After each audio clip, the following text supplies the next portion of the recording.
So an interesting part of this deal just came out. And look at this. A sign and trade. The rich keep getting richer. The Knicks already got themselves Mr. Mikal Bridges. And they're like, oh, guess what?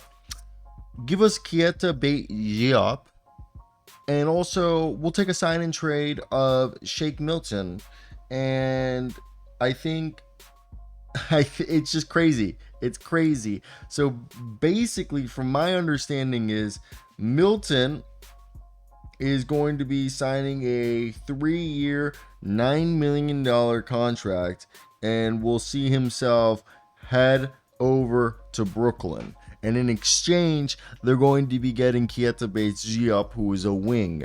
So they turned a free agent that got, first off, shout out Shake Milton and his agent getting Shake Milton a 3-year deal, which is going to keep him in the NBA at least for another year or two.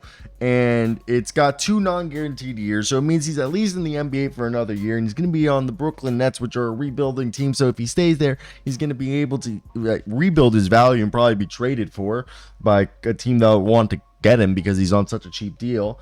And he's on a contract that's super flexible. He was a free agent that they turned something that, oh, Shake, you wanted to just do this, and everybody just worked it out, and they bring in Keita Bates-Diop. So you're thinking, who is Keita Bates? Keita Bates is 28 years old. He's like a 6'8" guy. He went to Ohio State, the Ohio State. My apology. I know somebody's gonna be there. He's kind of a swingman.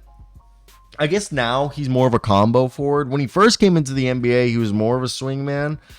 As he's a guy who's 6'8", 230 now. He's a little bit thicker.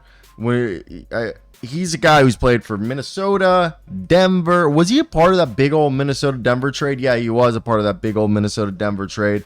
Then back in 2020.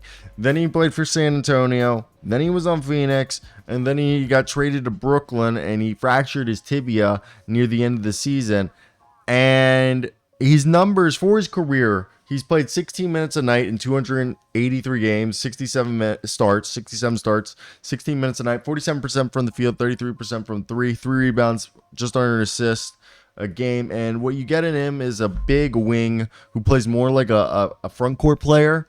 He's really good at rolling to the rim. He's actually a great pick and roll roller, and he does a decent job of defending.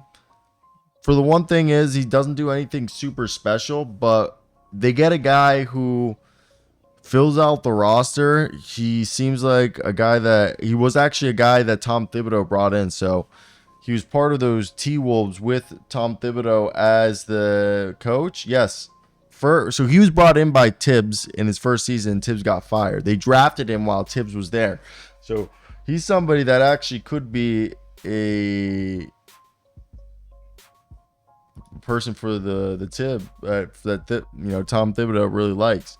And the general manager is Scott, that drafted him is Scott Layden, who's actually a former New York Knicks guy. He's now, I believe, a Sacramento Kings scout, but he started out with the Knicks. So this all could tie together.